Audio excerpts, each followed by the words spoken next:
Olá pessoal, sejam bem-vindos no canal SOS Supervisores. O meu nome é Ayrton e eu ajudo supervisores e líderes de produção a dobrarem suas chances de reconhecimento, promoção e crescimento profissional contínuo. Hoje, no episódio 87, um conteúdo muito interessante e mais uma dica para que você possa aí conhecer como você vai resolver aí problemas de anomalias no produto. Então esse conteúdo você vai saber, você vai conhecer em profundidade quais são aí as 5 dicas infalíveis para que você possa aí resolver anomalias nos produtos em que você produz. Portanto, se você gosta desse tipo de conteúdo, já deixa o seu like, que é muito importante para que o canal possa alcançar muitas outras pessoas assim como você, que tem a função de supervisor, de coordenador, de encarregado ou um líder de produção industrial. Vamos começar então. Pessoal, o que é necessário para um supervisor, para um coordenador, para um encarregado, para um líder de produção ter uma carreira plena?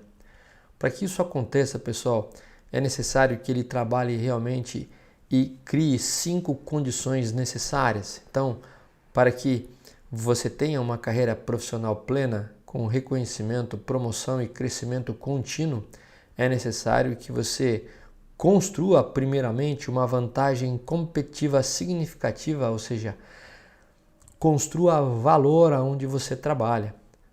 E para que você possa realmente construir esse valor, essa vantagem competitiva significativa, é necessário que você elimine ou você diminua uma limitação significativa que a sua empresa possua num determinado momento, ou que a sua área possua num determinado momento, que é a eliminação ou mitigação de uma dor que ela tenha. A partir do momento que você faz isso, você constrói aí o seu valor e o valor para a sua empresa. Então você trabalha nesse primeiro pilar para desenvolver essa condição, para atender essa primeira condição necessária a um profissional que busque aí uma carreira plena, com reconhecimento inicialmente, depois promoções.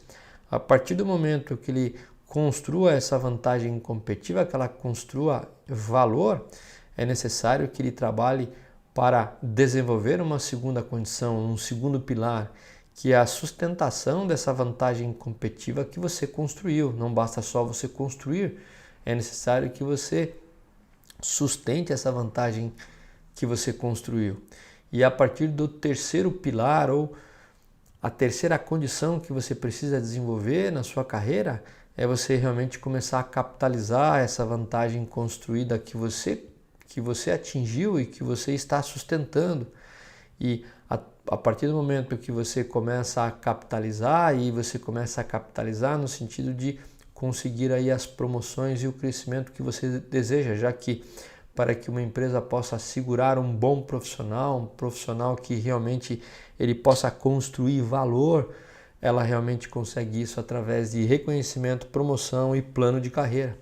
Portanto, é através do terceiro pilar que você começa a capitalizar aquela vantagem que você construiu, bem como você começa a construir várias outras, mostrando e consolidando realmente o seu valor. Então é necessário que você trabalhe para criar essas 3 condições, ou trabalhe nesses 3 pilares: construção de valor, sustentação de valor e capitalização do valor construído. Então é muito importante que você entenda essa árvore de realidade futura, porque semanalmente nós estamos dando dica de como que você pode aí eliminar ou diminuir uma limitação significativa e construir valor. Hoje, necessariamente, nós vamos falar sobre a necessidade de o líder de linha de frente saber resolver anomalias no processo ou no produto, ou seja, conseguir realmente entender mais profundamente a utilização de um método dentro da área de gestão de processos. Então hoje nós vamos te dar aí algumas dicas de como você pode significativamente aí resolver anomalias no produto, construindo então uma vantagem significativa ao seu favor. Pessoal, inicialmente vamos entender então o que é uma anomalia no produto. O que é uma anomalia? Anomalia é toda a característica do produto visual, ou seja, aquela característica que nós chamamos de atributiva, ou dimensional, que é uma variável contínua, que difere do padrão esperado especificado pelo cliente. É aquela característica que difere daquele desenho especificado pelo cliente. Então, toda vez que existe essa diferença entre o que é esperado e o real, nós chamamos de anomalia. E perceba, o visual ela é chamado de uma característica atributiva, enquanto o dimensional físico de uma peça é tudo aquilo que pode ser medido por um instrumento de medição, nós chamamos de variável contínua. Mas tanto a parte dimensional de um produto como a parte atributiva, ela está clara nos desenhos de especificação. E quando nós produzimos algo que difere deste padrão, nós chamamos então de uma anomalia, né? Se você quiser saber um pouco mais detalhes do que é uma variável contínua ou uma variável atributiva, dê uma olhadinha aí no episódio 73, na qual eu explico em detalhes. E existem outras características dependendo do produto, a parte de textura, a parte de paladar, de gosto, de cheiro. E uma vez que paladar, cheiro, gosto possa ser medido por algum instrumento onde traz uma classificação numérica, nós dissemos que essa característica de produto é uma variável contínua. Senão ela pode ser categórica, colocando o cheiro bom, médio, ruim, né? O mesmo em relação à parte de textura e tudo mais. Mas realmente o que eu gostaria de deixar claro é que uma anomalia é tudo aquilo que difere do esperado e especificado dentro do que o cliente deseja receber. Bom, vamos entender um outro tipo de anomalia no produto que também é considerado anomalia, mas que pouca gente conhece. Imagine que você tem aí, pessoal, uma carta de controle onde você controla algumas características aí do produto dentro do seu processo. Então está aqui uma carta de controle onde você tem o Upper Control Limit ou o limite de controle superior, o Low Control Limit ou o limite de controle inferior, e existe então aqui um ponto fora do limite de controle superior, denotando que nós temos aqui o que? Uma causa especial. E o que acontece? Se um ponto cai fora dos limites de controle, significa que estamos produzindo peças ruins para o cliente? Não necessariamente, né? O que indica nesse ponto fora dos limites de controle é que nós temos um processo que ele é instável, ou ele é imprevisível. Se ele é instável ou imprevisível, eu não sei o que vai acontecer daqui a algum tempo, a algumas horas. Então é necessário que sempre quando existir um ponto fora dos limites de controle, que também é considerado uma anomalia, faça uma investigação de causa imediata, que nós chamamos, que é diferente de causa fundamental, para que realmente o processo volte a ser previsível, porque se ele manter imprevisível, eu não posso, inclusive, fazer o meu cálculo de capacidade do processo, eu não posso calcular CP, CPK, por exemplo. Mas esse ponto fora dos limites também é considerado uma anomalia e é necessário principalmente uma investigação, volto a dizer, das causas imediatas. Por exemplo, checar inicialmente todos os parâmetros de processo que você regula o equipamento ou aquele grupo de operações que deveria garantir as características finais do produto. E se tudo isso estiver ok, verificar se existe alguma percepção operacional de uma variabilidade de matéria-prima entre um lote e o outro. Se o equipamento ele está tendendo a uma condição ruim de manutenção que chegou num limite e provavelmente tenha ocorrido ou promovido essa causa especial, ou uma condição específica operacional de alguém novo naquela operação. Então, o que é uma causa especial? É tudo aquilo que difere de uma condição de variação de causa comum. É tudo aquilo que é diferente de algo que é comum no processo e acontece todos os dias. Uma causa especial é algo especial que ocorre esporadicamente em função de alguma alteração que o processo houve. E é, portanto, fazer uma investigação rápida. Nem sempre fácil de ser obtida realmente a causa, mas merece alguns minutos de observação em relação a esses pontos que eu falei para você. porque também é considerado uma anomalia quando um ponto cai fora dos seus limites de controle. Então, está aí mais um tipo de anomalia na qual nós estamos dando uma extensão do que é de fato uma anomalia. Bom, vamos lá então, uma vez que nós já entendemos o que é uma anomalia, nós vamos dar agora a primeira dica das 5 dicas infalíveis para resolver uma anomalia, na qual é importantíssimo que a liderança de linha de frente tenha esse conhecimento. Então vamos lá falar da primeira dica. Pessoal, a primeira dica infalível para resolver uma anomalia é definir precisamente a anomalia, né? E por que é necessário, né? Vamos dar uma olhada nessa definição, nesse conceito do Jiddu Krishnamurti. O que ele diz, né? O que o Jiddu ele diz? Que se realmente entendemos o problema, precisamente, a resposta virá dele, porque a resposta não está separada do problema, né?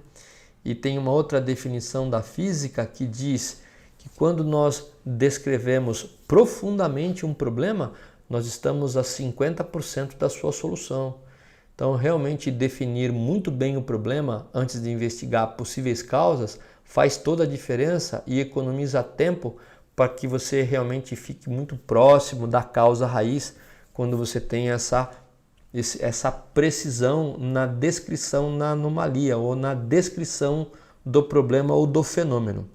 E existe uma maneira precisa, profunda de descrever uma anomalia ou um fenômeno que é utilizado no método do TPM, né, que é a técnica dos 5 Ws 1H. Né? Então vamos analisar qual é essa técnica de 5 Ws 1H para descrever, definir precisamente um problema.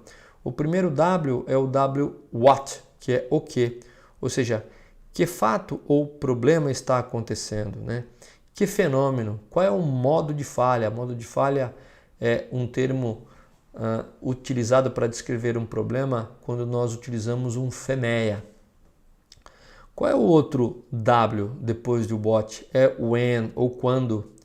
Quando, em que momento ocorre o fenômeno? Ou seja, caracterização da possível influência que o momento exerça sobre a ocorrência do problema, né? Ocorre uma vez por mês, uma vez por semana, uma vez por dia, uma vez por turno, uma vez por hora. Então, quando realmente o problema ocorre? Mais um W, o terceiro, where, onde, em que local ou qual a localização do produto ocorre o fenômeno e quais os fatores associados ao local que influenciam a ocorrência do fenômeno. Associação da localização geográfica, né? Qual é a posição na peça que ocorre o problema? É atrás, na frente, do lado esquerdo, superior direito, do lado inferior. Então, qual é a posição, né? Qual é o local, mais precisamente, que ocorre esse fenômeno naquela peça? E isso realmente ajuda demais para que a gente caracterize profundamente o que está acontecendo em termos de anomalia. O quarto W é o who ou quem. Quem? Que operador, preparador ou pessoa que atue no equipamento pode de alguma maneira estar influenciando o resultado, tanto negativamente quanto positivamente. Então, naquele equipamento, naquele processo que produz o produto, será que o turno ou um determinado colaborador ele possa estar influenciando no problema? Então você faz isso a partir do momento que você faz aí uma estratificação de dados, levando em consideração aquela operação, aquele operador, para verificar se tem de repente uma correlação com o tipo de equipamento ou pessoa que produz aquele tipo de produto com falhas. Ou seja, o who é quando a gente associa o problema à habilidade ou à atitude operacional, tá? Então, tá aí mais um who, mais um W. E o último W é o which ou qual, né? Qual a tendência de ocorrência do fenômeno? Qual o processo, método, produto, qual é o material, utilização, componente que está associado à ocorrência do fenômeno? Qual a periodicidade de ocorrência? Será que existe algum tipo de material que favorece aquele tipo de fenômeno que eu estou estudando? Então, realmente são algumas considerações de processo, método, produto, material, componentes que pode estar associado ao fenômeno, ao problema. E how, né? Já falamos os 5 Ws, agora um how. O que é um H? O que é o H? É o how, é o como. Como, de que maneira ocorre esse fenômeno, né? Como é a mudança do estado normal para o estado anormal? Então é o como. Então é uma técnica utilizada dentro do TPM e mais propriamente quando se faz aí o relatório de 5 porquês, que ajuda aqui, que nos ajuda a descrever mais precisamente, mais detalhadamente, mais profundamente um problema. Vamos dar um exemplo aqui de um problema no sistema de freio a disco de uma bicicleta, tá?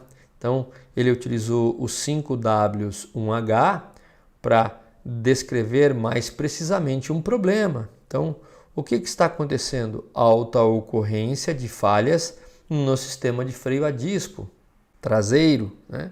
Quando isto acontece, percebido aí pelos usuários, ao acionar o sistema. Então, quando aciona o sistema, começa a ocorrer aí as falhas no freio a disco traseiro. Onde? Freio a disco traseiro. Quem está envolvido, né?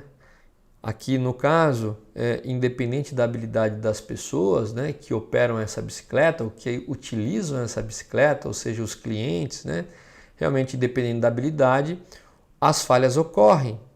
E onde está, o que está associado ao fenômeno o W-which, que é o qual, né?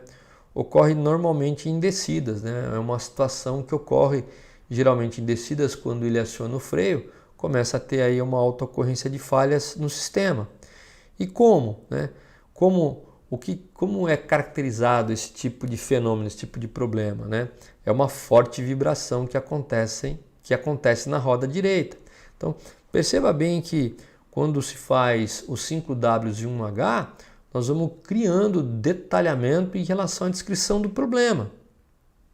E aí, como que nós podemos, de uma maneira contínua, descrever através de um parágrafo todos os 5 Ws, o que nós reunimos no slide anterior de 5 Ws e 1H. Perceba bem, qual que é o fenômeno então? Qual que é a descrição precisa da anomalia?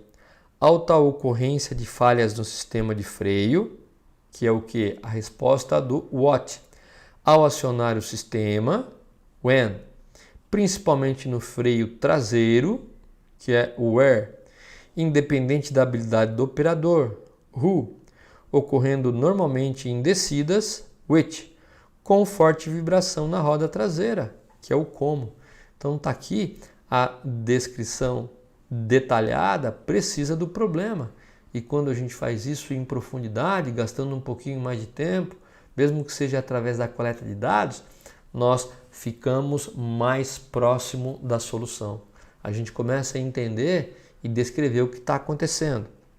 E veja um outro exemplo em relação à possibilidade de utilizarmos os 5 Ws e 1H para descrever, por exemplo, através dessa folha de verificação, uma bolha nesse para-brisa. Então tem aqui o para-brisa modelo XYZ, o material é vidro, a fabricação dele está aqui e nós podemos observar que essa folha de verificação dá exatamente a localização e o formato e a dimensão da bolha, né?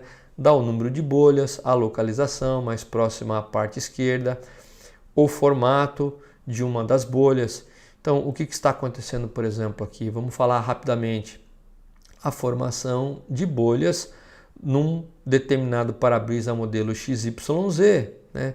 Quando que acontece? Aí precisa verificar um pouco mais detalhes, mas pode ser que essas bolhas acontecem quando o vidro começa a ser resfriado, quando ele passa de um estado mais líquido para um estado mais sólido, né?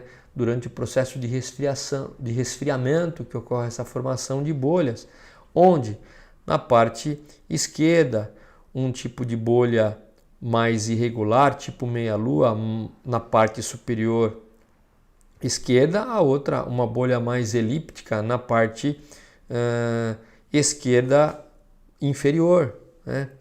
Quem está envolvido? Será que isso acontece num turno mais especificamente ou não, né? Será que tem alguma associação com um turno ou com uma operação dentro de um turno? É necessário coletar dados através da folha de verificação para ter uma consistência mais estatística de frequência, né? Qual tipo de material? Será que é um determinado tipo de composição de vidro que causa essa bolha com mais intensidade, com mais quantidade ou não, né? E como, né, nós já falamos mais ou menos quando nós falamos sobre o N, né? Como que isso acontece? Pode ser que isso realmente aconteça durante um processo de resfriamento, né? E exista algum fator que esteja promovendo, mas perceba o nível de detalhamento para que a gente possa realmente caracterizar bem mais profundamente um problema e que isso arremeta a uma condição mais fácil de a gente adquirir aí uma indicação de algum fator que esteja causando o problema. Então tá aí a primeira dica infalível para resolver um problema, definir precisamente a anomalia. Pessoal, a segunda dica infalível para resolver uma anomalia é o quê? É formatar uma hipótese para a causa raiz. A primeira dica foi realmente nós detalharmos profundamente, precisamente a anomalia, e a partir do momento que eu faço isso com profundidade, eu começo a entender quais são as possíveis causas, quais são os possíveis fatores que possam estar contribuindo. E aí eu posso então formatar uma hipótese para a causa raiz, né? O que significa formatar uma hipótese para a causa raiz? A partir da descrição de uma anomalia, eu intuir a causa. Então, na primeira dica, nós fizemos a descrição. Agora eu posso começar a intuir o que pode estar acontecendo com aquela descrição, quais são os fatores que podem estar contribuindo para aquele tipo de anomalia. Então eu começo a fazer a descrição da anomalia, eu começo a passar para o papel essa anomalia.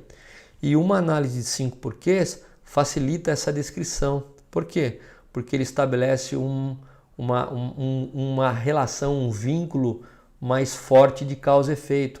Quando eu faço um 5 porquês bacana, eu começo a ter aí os vínculos de causa e efeito que podem parecer fortes, e aí eu posso descrever essa anomalia passando então para o papel. Eu posso escrever uma ou mais hipóteses e essas hipóteses devem ser claramente descritas. Eu posso escrever uma, duas ou três hipóteses, caso a equipe que esteja intuindo algum tipo de fator que causa aquela anomalia, para que a equipe como um todo possa aí, a partir do momento que descrevê-la, testá-las. E, como eu falei para vocês, aqui está um exemplo de 5 porquês. Eu não vou entrar em muito detalhes. No episódio 69 e 70 está aí os 13 erros mais comuns dos 5 porquês. Eu cito exatamente esse tipo de formulário. Esse tipo de formulário é uma tabela de análise de 5 porquês para analisar o fenômeno que nós acabamos de descrever em relação aí à alta ocorrência de falhas no sistema de freio ao acionar o sistema, principalmente no freio traseiro, independente da habilidade do operador.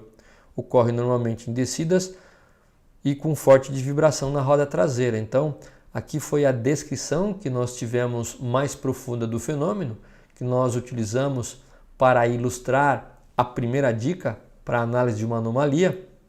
E agora eu tenho aqui algumas rodadas de 5 porquês. Nós só vamos ilustrar a primeira para poder realmente falar sobre essa dica. Então, por exemplo, aqui, por que ocorre o alto índice de falhas no sistema de freio? Que é em relação, eu estou questionando esse primeiro fenômeno. Então, a primeira resposta dessa primeira pergunta é que o disco de freio possivelmente está torto. E por que ele estava torto?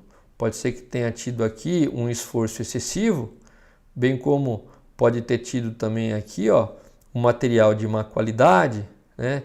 Ou um desgaste irregular, ou um desalinhamento com o eixo, desses 4 que podem responder esse primeiro porquê, foi dada uma condição mais verdadeira, mais provável, o esforço excessivo, o desgaste irregular. Material de má qualidade foi considerado uma hipótese fraca, né? Falsa, e o desalinhamento do eixo também. Agora, vamos desdobrar o segundo porquê em cima de esforço excessivo para o nosso exemplo e vamos esquecer um pouquinho os demais. Por que então que houve esforço excessivo? Temperatura de trabalho elevado. E por que houve temperatura de trabalho elevado? Excesso de acionamentos e baixa disposição de calor. Excesso de acionamentos foi considerado falso, né? Uma resposta fraca. Então vamos continuar. Por que houve baixa dissipação de calor? Porque o diâmetro do disco possivelmente estava menor, né? Aqui já tem ideias para melhorar. Então, qual é a hipótese sobre o problema? A nossa primeira hipótese sobre o problema de disco de freio torto, né? Se eu tiver o diâmetro do disco menor, né, que pode estar menor, que é a nossa hipótese, então pode ocorrer uma baixa dissipação de calor no sistema, né? E se ocorrer uma baixa dissipação de calor no sistema, então pode ocorrer uma temperatura elevada de trabalho. E se ocorrer uma temperatura elevada de trabalho, pode ocorrer um esforço excessivo no disco. E então pode entortar o disco de freio traseiro, né?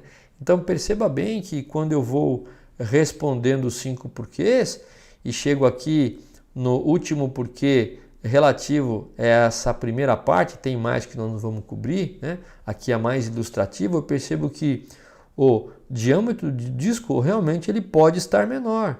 Então o diâmetro de disco ele pode estar menor, ele vai causando então o que? Uma baixa dissipação de calor, né? Depois ele pode estar causando então a temperatura de trabalho elevada, né?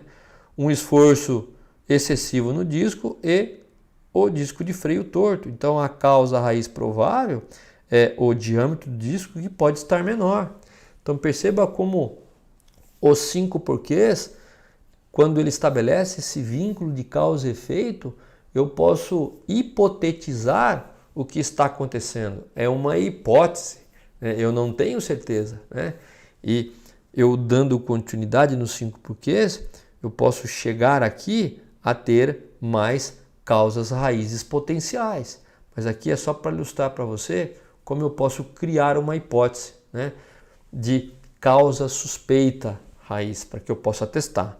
Então, vamos colocar aqui em cima da nossa primeira hipótese, diâmetro do disco que pode estar menor do que o ideal, né, que nós acabamos de constatar, sendo então uma causa raiz. As demais causas é em relação à continuação dos 5 porquês que nós não ilustramos neste episódio.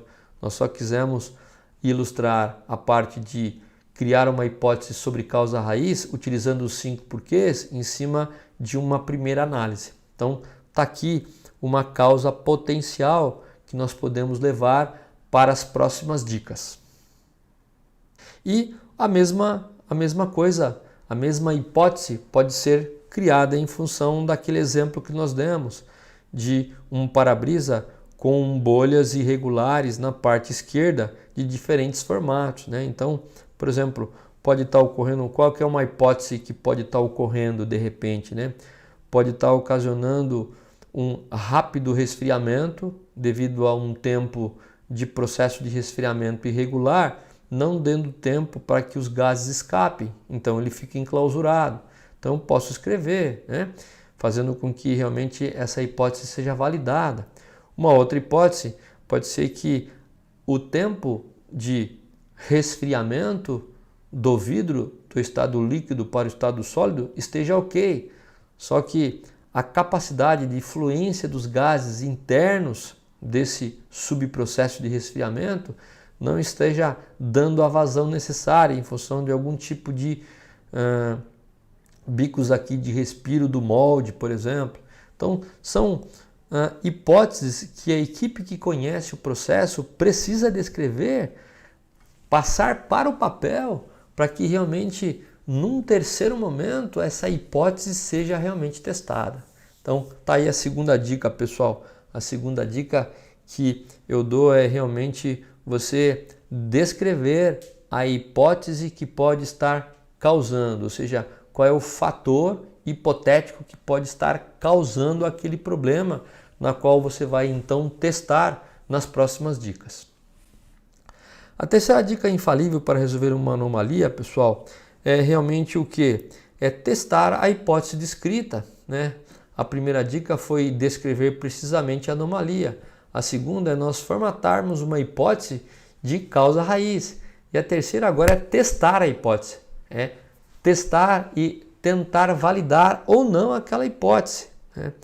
E o que é necessário para que nós possamos aí tentar testar e validar uma hipótese descrita? Realmente alterar os parâmetros de processo sobre um lote controlado. Então você vai fazer um experimento fazendo algumas alterações no processo em relação àquele tipo de hipótese que você realmente formatou na segunda dica, tendo realmente aí um lote controlado sobre os seus olhos para que realmente tudo saia sob controle.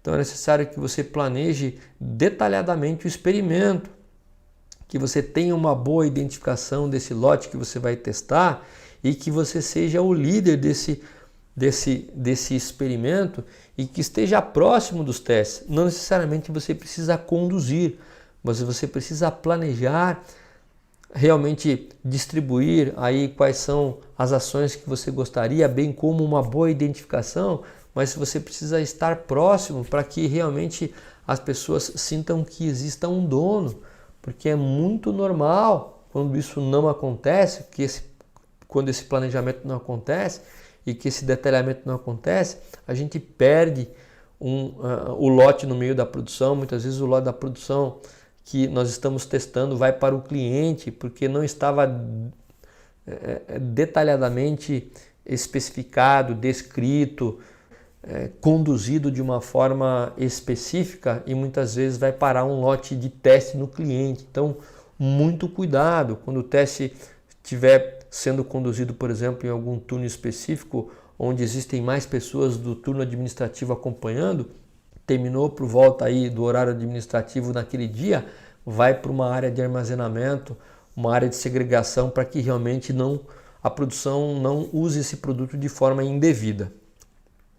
E dentro ainda dessa terceira dica, pessoal, é importantíssimo a coleta dos dados para que realmente seja comparado o resultado do teste com o baseline, para que possa ser dado as devidas conclusões. E o que é testar a hipótese, pessoal, dentro do experimento planejado? É você realmente tentar observar se existe uma correlação. Então, o Y, lembra, é sempre aquela característica de produto que existe a falha, que você quer corrigir. E muitas vezes você vai alterar alguma característica de processo, que é o eixo X, para verificar se existe uma correlação. Aqui, por exemplo, quanto maior eu altero o nível de uma característica de processo, por exemplo, temperatura, velocidade, rotação, pressão, umidade, vai aumentando aquela característica de produto. A gente chama de uma correlação positiva. Quanto mais próximo esse ponto estiver da reta de ajuste, que é essa seta vermelha, maior é a correlação positiva. Ou pode ser que exista uma correlação negativa. Quanto maior o nível da característica de processo X, menor é o valor de Y. Ou uma vez que você pode ocorrer que você testou uma variável X, mas ela não dá uma resposta nem positiva ou negativa. Ou seja, não existe correlação entre entrada e saída, não existe correlação entre característica de produto e característica de processo ou parâmetro de processo. Então, quando você tem uma condição como essa, do terceiro gráfico, não existe correlação. Então, testar uma hipótese é isso, pessoal. É fazer testes no processo, é você ajustar ou modificar uma característica de produto ou um parâmetro de processo específico para verificar se existe algum sinal em relação à característica de produto que você quer melhorar. E aqui, por exemplo, está a hipótese descrita em relação ao fenômeno de problemas ou falhas no disco de freio traseiro da bicicleta, né? Em função dos 5 porquês, se desenhou aqui algumas causas. Por exemplo, uma delas é o diâmetro do disco menor do que o real, que nós colocamos como uma hipótese, e aqui uma contramedida, ou seja, qual é a ação que vai ser adotada para que essa hipótese seja realmente validada ou não. Então, perceba que vai existir uma substituição. Qual é a contramedida? Qual é a ação para testar a hipótese? Substituir o disco de freio por um modelo de 203 milímetros, porque o atual de 160 está tendo um superaquecimento e está entortando. Então perceba que essa contramedida vai ser uma ação para que eu teste se isso vai ser resolvido ou não. Se isso foi reduzido, significa que a hipótese foi validada, né? E aqui as outras causas que nós não comentamos nesse episódio, só comentamos a primeira em função da análise 5 porquês, e as outras contramedidas que também vão ser adotadas para testar a eliminação ou não dessa causa. Então tá aí a terceira dica, né? E uma vez que você adote as medidas para testar aquela causa, né? Se deu resultado, vai acontecer alguma coisa desse tipo, né?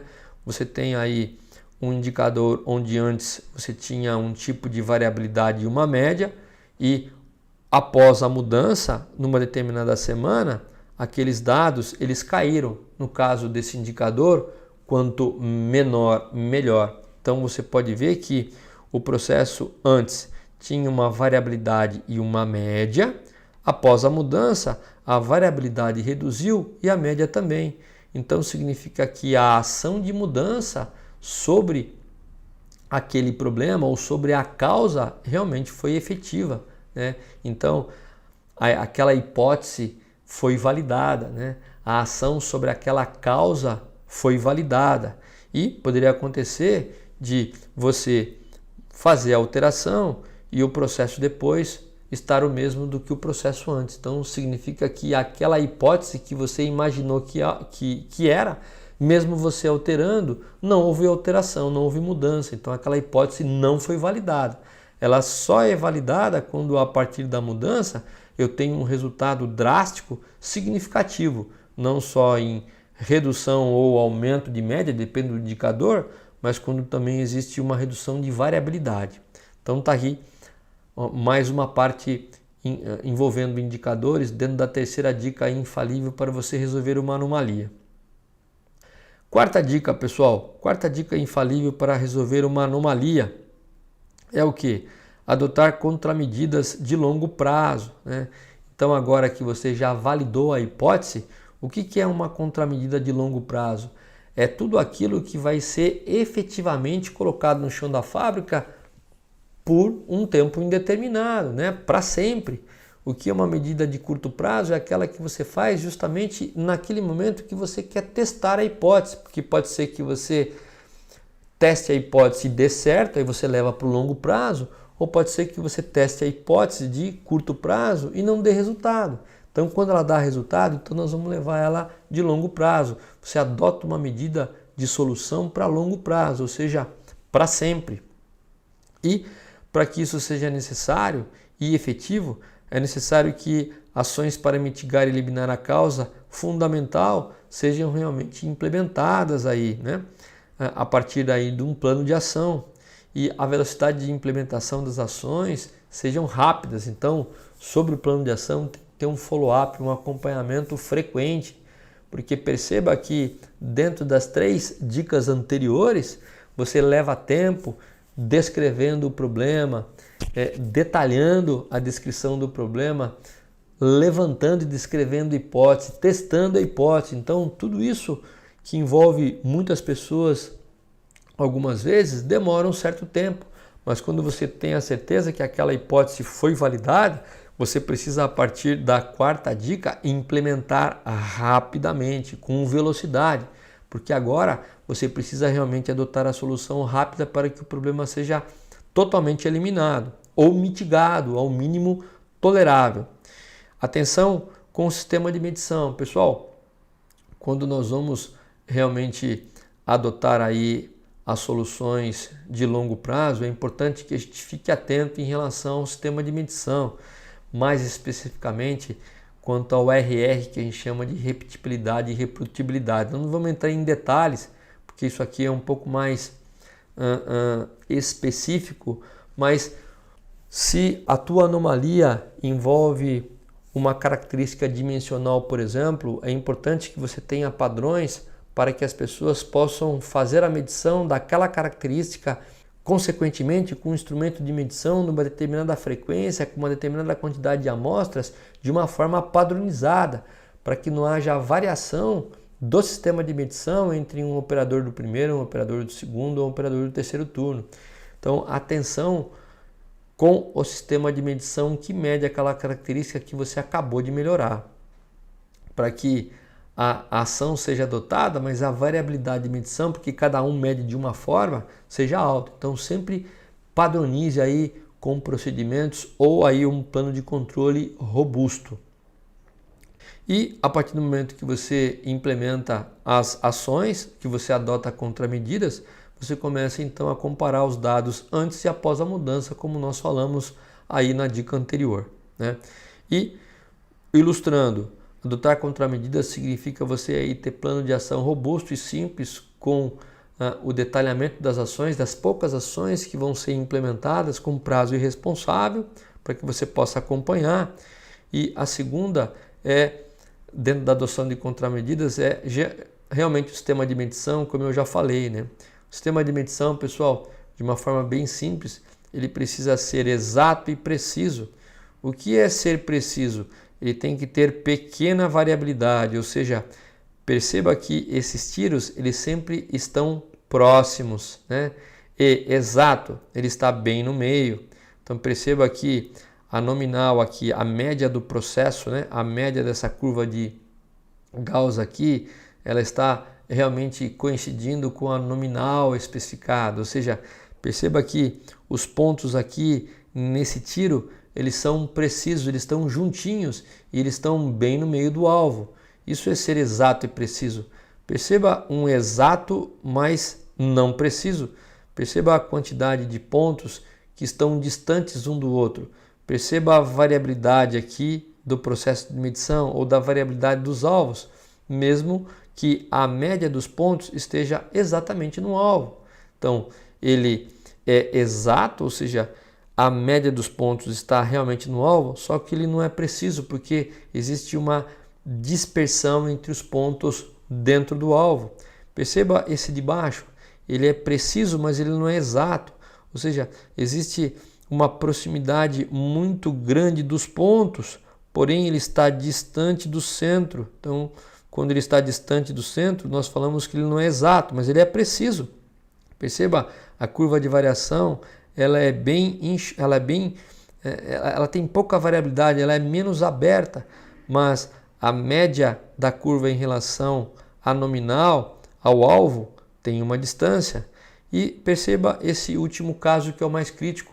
Ele não é preciso, existe uma distância grande entre os pontos que mostra uma imprecisão, e se eu verificar a média dessas medidas, desses tiros aqui no caso, ele tem uma diferença em relação ao alvo.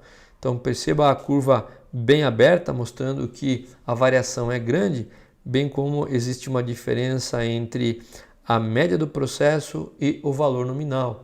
Então nós temos que realmente ficar atento com o sistema de medição, tendo procedimentos simples, na qual mostra como as pessoas devem fazer aquele tipo de medição em cada turno, para que eu tenha a máxima precisão possível, ou seja, as pessoas tenham uma diferença pequena entre uma medida e outra, e que as medições sejam exatas, né? Que estejam bem próximo ao alvo. Mais uma dica, pessoal, a exatidão, que significa o quanto a média das medidas está do seu valor verdadeiro, ele é determinado pela calibração dos instrumentos. Já a precisão da medição, ou seja, o quanto as medidas estão próximas ou bem abertas, depende aí da padronização de como os operadores medem. Então, precisão tem a ver com o treinamento e padronização do sistema de medição dos operadores, e a exatidão tem a ver com a calibração dos instrumentos. E ainda dentro da quarta dica, que são os indicadores, né? Então você perceba, como nós já comentamos, o que realmente mostra uma mudança efetiva no processo. Eu tinha uma condição anterior, né? Aqui é um gráfico de time series, aqui é um gráfico de E-chart, um gráfico de valores individuais, uma carta de controle, na qual mostra aqui uma variação antes. Pode ver pela carta de controle essa linha verde, a linha de média, e a linha vermelha em cima e embaixo são os limites de controle. E depois da mudança, mostra uma mudança significativa. Perceba pela carta que a linha verde anterior de média era uma, bem superior, e agora abaixo é outra, bem inferior. Bem como perceba a distância entre os limites de controle no processo antes, que mostrava uma variação grande e agora uma variação muito menor. Então, uma contramedida adotada de longo prazo com frequência, ela vai dar uma condição como essa. Caso o indicador seja quanto menor, melhor. Pode ser que algum tipo de indicador seja quanto maior, melhor. Pessoal, a quinta dica infalível para resolver uma anomalia tem a ver então quanto à padronização, né? Nós realmente já adotamos aí as soluções para que uma anomalia seja eliminada e agora eu preciso fazer com que essa ação seja perpetuada ao longo do tempo, seja realmente padronizada, né?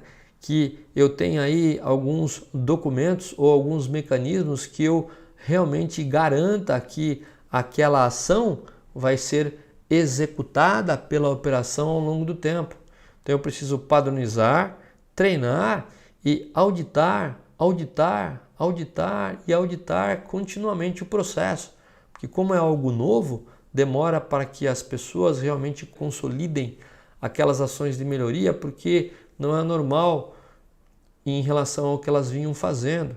Então, pessoal, muita atenção em relação a quais ações que devem ser padronizadas em procedimento operacional padrão. Quais que você adotou, que é nova, na qual será necessário você atualizar todos os seus procedimentos operacionais. Quais ações de controle e quais ações de monitoramento dentro do plano de controle. Muitas vezes eu tenho o procedimento operacional padrão, que mostra basicamente o passo a passo, mas algumas empresas também têm o seu plano de controle, na qual destacam principalmente as características de produto que eu tenho que controlar em função da especificação, que dê detalhes da quantidade de amostras que eu tenho que coletar, qual é a frequência que eu tenho que coletar essas amostras, qual é o instrumento de medição, qual é o tipo de procedimento específico para fazer aquele tipo de medição. Então, muitas vezes o procedimento operacional padrão mostra as condições de processo que eu preciso controlar e as ações aí de monitoramento dentro do plano de controle das características de produto que eu tenho que ficar atento. Então, muita atenção, pessoal, com relação a essa quinta dica, né? E pergunte-se sempre o seguinte: como o treinamento em relação às novas contramedidas e os novos controles, ele vai ser feito? Como vai ser feito, né? Quem vai fazer esse tipo de treinamento, né? E quando vai ser feito, para que realmente exista um padrão na forma que você treina as suas pessoas. E como a aderência ao padrão será medida? Com que frequência? O que significa isso, né? Como vão ser feitas as auditorias, né? Vai ser feita a auditoria uma vez por semana, vai ser feita inicialmente todos os dias, para checar se o padrão que você escreveu, que você espera, está sendo realmente executado pelos operadores logo depois que você realizou o treinamento, ou existe alguma dificuldade no dia a dia que você só vai pegar através de auditoria. Pessoal, muito atento em relação a essa dica, que é onde eu observo mais falhas na produção. Nós, muitas vezes, logo depois de achar a solução e adotar algumas contramedidas, nós fazemos um treinamento muito superficial, não padronizado, e pouquíssimas vezes auditamos aquele novo procedimento alterado que vai fazer com que realmente a ação corretiva fique permanente no sistema. Então, como isso não acontece, a ação ela é frágil, não tem permanência ao longo do tempo e o problema volta a acontecer. Então essa quinta dica é fundamental, onde você precisa despender aí um tempo específico para padronizar e adotar no seu dia a dia. E realmente eu falo um pouco mais no episódio 20, por que fazer a gestão da rotina da produção, que é a parte 1, onde eu falo realmente sobre esse tipo de cuidado com o ciclo SDCA. Então se você quiser saber um pouco mais de como você pode padronizar, treinar e auditar, dê uma olhada lá no episódio 20 que tem detalhes precisos em relação a como você faz esse tipo de tarefa no dia a dia. Pessoal, vamos lá, um resumo rápido das 5 dicas infalíveis para os supervisores resolverem anomalias no produto, que é o episódio 87 no dia de hoje. A primeira dica então é definir realmente precisamente a anomalia, né? Definir profundamente a anomalia ou fenômeno. Por quê? Porque quando eu faço uma definição profunda e precisa, eu fico muito mais próximo do que está acontecendo e da solução do problema. 2. É formatar uma hipótese para a causa raiz. Se eu fiz uma definição precisa da anomalia ou do fenômeno, eu tenho condições de intuir o que está causando a anomalia, que nós chamamos de formatação da hipótese. Então eu preciso passar para o papel o que está acontecendo para que na terceira dica eu possa testar essa hipótese no chão da fábrica, né? Testar a hipótese que eu descrevi na dica número 2, né? E ter uma confirmação da causa ou não. Tá? É a partir do momento que eu faço testes, alterando algum parâmetro de processo para testar aquela hipótese, eu vou, através de teste e coleta de dados, fazer aquela confirmação ou não da causa. O 4 é adotar contramedidas, ou seja, adotar ações corretivas sobre a causa, uma vez que aquela hipótese ela foi confirmada e testada, que eu chamo de contramedidas ou ações de longo prazo, porque são ações sobre a causa que vão ficar aí perpétuas no sistema.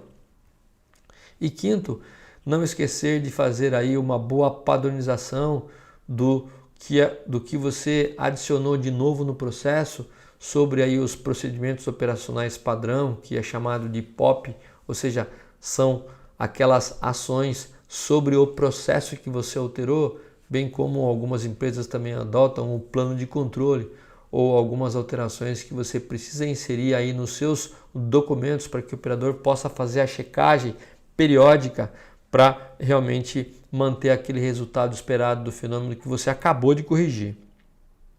Pessoal, dessa forma aqui no episódio 87, nós consolidamos, nós nos aprofundamos em mais uma dica para que você possa construir uma vantagem significativa ao seu favor, né?